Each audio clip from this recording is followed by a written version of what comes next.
नमस्कार, दिन भर की बड़ी खबरों में आपका स्वागत है। मैं हूं आपके साथ अंशिता।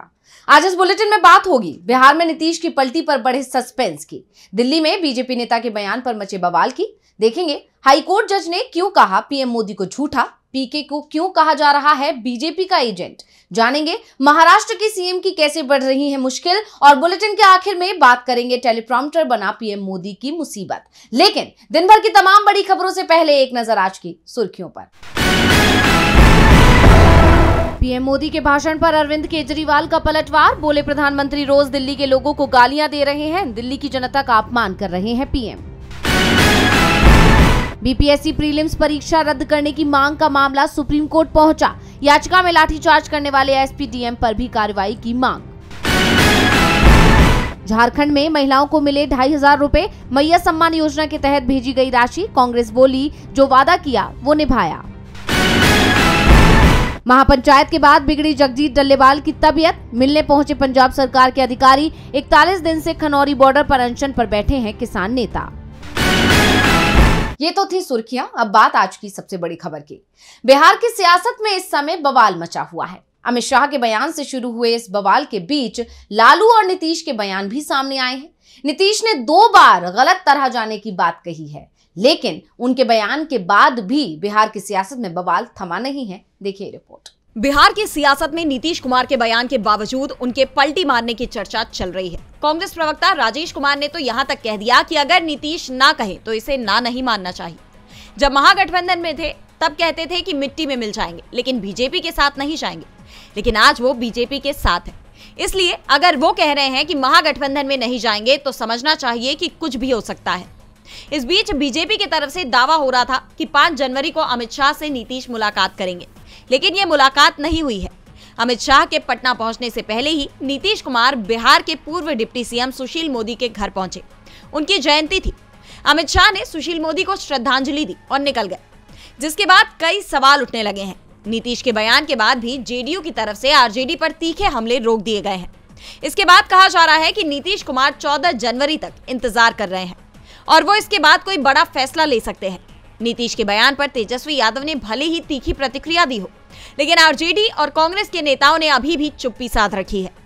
ऐसे में बिहार की सियासत में जो बवाल मचा हुआ है उसे लेकर कहा जा रहा है कि अभी कुछ दिन इंतजार करना होगा, क्योंकि जिस तरह से महागठबंधन में सरकार बनाने की तैयारियां चल रही हैं, उसके बाद कहा जा रहा है कि इसी महीने कोई बड़ा खेल होने वाला है। नीतीश के तेवरों से बिहार की सियासत में बवाल मचा है तो दिल्ली में बीजेपी उम्मीदवार रमेश बिधूड़ी के बयान ने भी बवाल मचा दिया है। बिधूड़ी के खिलाफ पूरा विपक्ष एकजुट हो गया है, बीजेपी भी उनका बचाव नहीं कर पाई है। तो क्या है पूरा मामला, देखिए ये रिपोर्ट। दिल्ली की कालकाजी विधानसभा सीट से बीजेपी उम्मीदवार रमेश बिधूड़ी का एक बयान सामने आया है। अपने चुनाव प्रचार की शुरुआत करते हुए बिधूड़ी ने कहा कि मैं आपको विश्वास दिलाता हूँ, जैसे ओखला और संगम विहार की सड़कें बना दी है, वैसे ही कालकाजी में सारी की सारी सड़कें प्रियंका गांधी के गाल जैसी बना दूंगा। बिधूड़ी का बयान वायरल होते ही कांग्रेस और आप ने उन्हें घेर लिया। कांग्रेस प्रवक्ता पवन खेड़ा ने कहा कि ये बदतमीजी सिर्फ इस घटिया आदमी की ही मानसिकता नहीं दिखाती, ये है इसके मालिकों की असलियत। ऊपर से लेकर राष्ट्रीय स्वयंसेवक संघ आरएसएस के संस्कार आपको बीजेपी के इन ओछे नेताओं में दिख जाएंगे। वहीं आम आदमी पार्टी ने भी बिधूड़ी के बयान को महिला विरोधी बताया। कांग्रेस कार्यकर्ताओं ने बिधूड़ी के पुतले फूके। पहले से ही डॉक्टर अंबेडकर विवाद में फंसे बीजेपी हाईकमान को भी बिधूड़ी से बड़े नुकसान का डर दिखाई दिया, जिसके बाद बिधूड़ी झुक गए। लेकिन सफाई में ये भी कहा कि इसी तरह से लालू यादव ने हेमा मालिनी पर बयान दिया, लालू को भी माफी मांगनी चाहिए। बिधूड़ी ने कहा कि किसी संदर्भ में मेरे द्वारा दिए गए बयान पर कुछ लोग गलत धारणा से राजनीतिक लाभ के लिए सोशल मीडिया पर बयान दे रहे हैं। मेरा आशय किसी को अपमानित करने का नहीं था, परंतु फिर भी अगर किसी भी व्यक्ति को दुख हुआ है तो मैं खेद प्रकट करता हूँ। लेकिन ये साफ हो गया है कि बिधूड़ी की माफी भी काम नहीं आएगी। इससे पहले बिधूड़ी सोनिया गांधी और दानिश अली के खिलाफ भी विवादित बयान दे चुके हैं, लेकिन अब प्रियंका पर दिए गए बयान के चलते बिधूड़ी के साथ पूरी बीजेपी ही मुश्किल में फंस गई है। बिधूड़ी ने माफी मांग ली है, लेकिन क्या दिल्ली की जनता उन्हें माफ करेगी? चुनाव सामने है, 1 महीने में ही बिधूड़ी के बयान का असर सामने आ जाएगा। तो मोदी राज में पिछले 10 साल में जो फैसले लिए गए उसका असर इस समय दिखाई दे रहा है। इसे लेकर हाईकोर्ट के पूर्व जज ने पीएम पर तीखा हमला किया है। देखिए रिपोर्ट। पीएम मोदी को लेकर हाई कोर्ट के पूर्व जज का बड़ा बयान सामने आया है। रिटायर्ड जज बीजी कोलस पाटिल ने पीएम मोदी को झूठा प्रधानमंत्री घोषित करते हुए उनकी कड़ी निंदा की। साथ ही उन्होंने केंद्रीय मंत्री नितिन गडकरी को ऑफर दे दिया कि वो पीएम क्यों नहीं बन जाते। दरअसल पूर्व जज बीजी कोलस पाटिल पुणे में आयोजित एक कार्यक्रम में पहुंचे थे, जिसमें नितिन गडकरी ने भी शिरकत की थी। इस दौरान पीएम मोदी पर बरसते हुए पूर्व जस्टिस ने गडकरी से कहा कि हम पर एक झूठे प्रधानमंत्री को थोपने के बजाय आप वो पद क्यों नहीं ले लेते। आप प्रधानमंत्री बन सकते हैं, हमारे पास कोई विकल्प नहीं है। भले ही आप और मैं वैचारिक रूप से विरोधी हों, लेकिन हमारे पास कोई विकल्प नहीं है।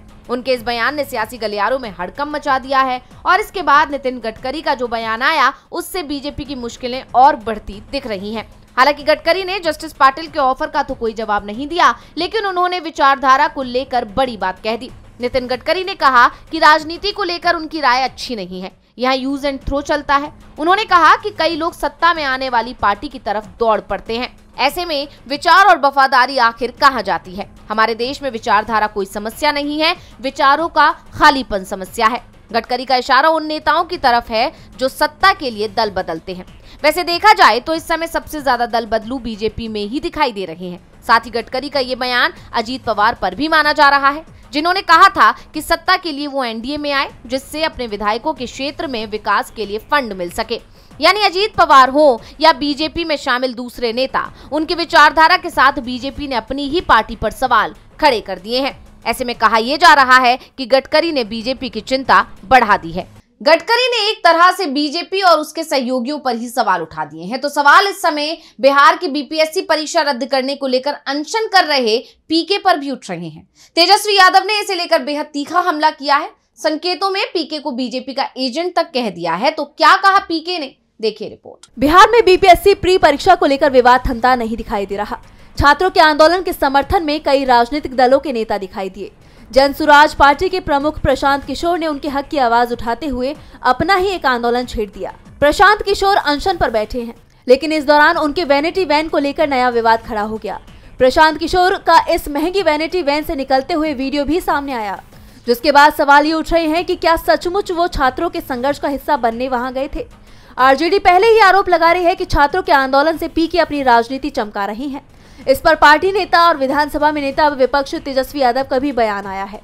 उन्होंने कहा, पहली बात, आज तक प्रशांत किशोर जी ने आज तक कभी भी नहीं कहा, स्पष्टीकरण नहीं दी कि आखिर अमित शाह जी ने नीतीश कुमार जी को क्यों उनके पार्टी का राष्ट्रीय उपाध्यक्ष बनवाया था। आज तक, अभी तक, और किसके कहने पे बने थे वो सब जानते हैं। मुख्यमंत्री जी ने स्पष्ट कर दिया था, लेकिन उनको बताना चाहिए कि भाई अमित शाह क्यों चाहते थे कि जनता दल यूनाइटेड नीतीश जी के पार्टी के वो राष्ट्रीय उपाध्यक्ष बने, और उन्हीं के कहने पे माननीय मुख्यमंत्री जी ने बनाया था। तो पहले इस पे स्पष्टीकरण देना चाहिए। और वैनिटी वैन की जहाँ तक बात है, इसमें तो एक्टर लोग बैठते हैं, एक्टर बैठते हैं, एक्ट्रेसेस बैठती हैं वैनिटी वैन में, और बैठाने वाला प्रोड्यूसर और डायरेक्टर है। हम लोग सब लोग जान रहे हैं कौन है प्रोड्यूसर, कौन है डायरेक्टर, और एक्टर को बैठाया गया है, तो सब लोग जानते हैं। यानी तेजस्वी ने पीके के आंदोलन के पीछे बीजेपी का हाथ बताया है, जिसके बाद सवाल न सिर्फ प्रशांत किशोर पर उठ रहे हैं, बल्कि बीजेपी भी मुश्किल में दिखाई दे रही है। पीके का अनशन क्या बीजेपी की मदद कर रहा है? सवाल से पर्दा जल्दी हटेगा। साथ ही पर्दा देवेंद्र फडणवीस के चुनाव से भी उठने वाला है। उनके चुनाव को कोर्ट में चुनौती दी गई है। तो क्या है पूरा मामला, देखिए रिपोर्ट। महाराष्ट्र में बीजेपी की टेंशन बढ़ती दिखाई दे रही है। कांग्रेस नेता ने मुख्यमंत्री देवेंद्र फडणवीस की जीत को लेकर बड़ा दावा किया है। कांग्रेस नेता ने फडणवीस की जीत को चुनौती दी है। कांग्रेस नेता प्रफुल्ल विनोद राव गुड़ाधे ने मुख्यमंत्री देवेंद्र फडणवीस के विधानसभा चुनाव में निर्वाचन को बॉम्बे हाईकोर्ट में चुनौती दी है। 2024 के महाराष्ट्र विधानसभा चुनाव में गुड़ाधे नागपुर दक्षिण पश्चिम सीट से फडणवीस से 39,710 मतों से हार गए थे। गुड़ाधे की तरफ से उनके वकील ने हाईकोर्ट में याचिका दायर की। इसमें उन्होंने फडणवीस की जीत में प्रक्रियात्मक चूक का दावा किया है। उन्होंने कहा कि चुनाव के दौरान कई अनिवार्य प्रावधानों का उल्लंघन हुआ। उन्होंने कोर्ट से फडणवीस के निर्वाचन को अमान्य घोषित करने की अपील की है, जिसके बाद से बीजेपी मुश्किल में पड़ गई है। इससे पहले अजीत पवार की जीत पर भी सवाल उठाए गए थे, साथ ही कुछ सबूत भी पेश किए गए। एनडीए तो पहले से ही चुनाव नतीजों को लेकर सवालों के घेरे में है। विपक्ष लगातार चुनावों में धांधली की बात कह रहा है। ईवीएम में धांधली को लेकर विपक्ष सुप्रीम कोर्ट जाने की बात भी कह रहा है, जिससे सियासी हलचल तेज है और अब कांग्रेस नेता ने बीजेपी की मुश्किलों को और बढ़ा दिया है। ऐसे में सवाल ये उठ रहे हैं कि क्या फडणवीस की कुर्सी छिन जाएगी। बहरहाल ये तो आने वाला वक्त ही बताएगा। फडणवीस की मुसीबत तो शपथ लेने के साथ ही शुरू हो गई थी। सरकार में अभी भी टकराव चल रहा है, तो दूसरी तरफ कांग्रेस ने भी बीजेपी की मुसीबत को बढ़ा दिया है।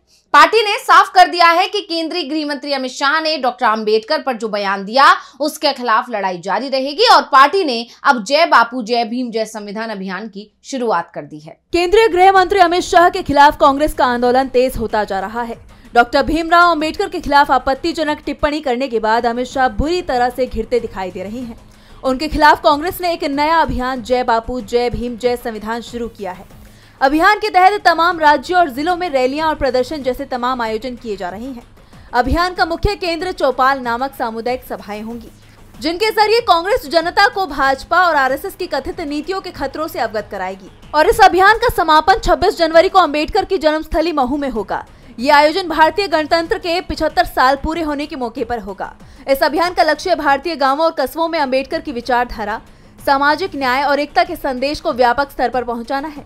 यह अभियान भारतीय संविधान की गरिमा को बनाए रखने के लिए कांग्रेस का एक मजबूत कदम है। वहीं कांग्रेस नेता पवन खेड़ा ने इस अभियान के तहत 26 जनवरी 2025 से 26 जनवरी 2026 तक संविधान बचाओ राष्ट्रीय पदयात्रा का भी प्रस्ताव रखा है। ये पदयात्रा पूरे देश में सामाजिक न्याय और संविधान की सुरक्षा के संदेश को फैलाने का काम करेगी। और बुलेटिन के आखिर में देखेंगे भाषण के बीच फंस गए पीएम मोदी को। नरेंद्र मोदी ने दिल्ली विधानसभा चुनाव के लिए बीजेपी का प्रचार शुरू कर दिया है। आज पीएम मोदी की रोहिणी में रैली थी। पीएम भाषण दे रहे थे कि अचानक वो शांत हो गए। कहा जा रहा है कि टेलीप्रॉम्प्टर में खराबी आ गई थी और अब इस पर पीएम को घेरा जा रहा है। तो क्या है पूरा मामला, देखिए रिपोर्ट। दिल्ली में बीजेपी की परिवर्तन रैली चल रही है। ऐसे में पीएम मोदी भी दिल्ली की जनता को संबोधित करने पहुंचे। इस दौरान उन्होंने आम आदमी पार्टी पर जमकर हमला बोला। एक बार फिर पीएम ने आप सरकार को दिल्ली वालों के लिए आपदा बताया। लेकिन बवाल तब मचा जब बोलते बोलते अचानक पीएम मोदी चुप हो गए। बताया जा रहा है कि भाषण के बीच में ही उनका टेलीप्रॉम्प्टर बंद हो गया और पीएम मोदी का भाषण भी वहीं रुक गया। पीएम थोड़ी देर इधर उधर देखते रह गए।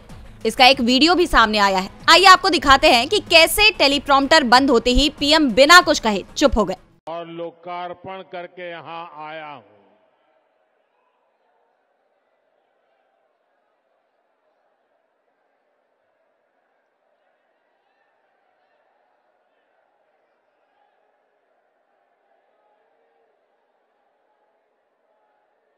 जिसके बाद विपक्ष को पीएम मोदी पर निशाना साधने का एक और मौका मिल गया। आम आदमी पार्टी ने अपने सोशल मीडिया हैंडल पर पीएम का ये वीडियो शेयर करते हुए तंज कसा है। उन्होंने लिखा कि दिल्ली में बीजेपी की तरह मोदी जी का टेलीप्रॉम्प्टर भी फेल हो गया। यानी दिल्ली चुनाव से पहले पीएम मोदी की रैली आयोजित की गई, इस उम्मीद से कि वो दिल्ली की जनता के बीच बीजेपी के हक में माहौल बनाएंगे, लेकिन वो खुद ही फंस गए। टेलीप्रॉम्प्टर बंद होते ही पीएम की चुप्पी को लेकर उनकी काफी किरकिरी हो रही है। तो आज इस बुलेटिन में इतना ही। आप देखते रहिए डीवी लाइव और मुझे दीजिए इजाजत। नमस्कार।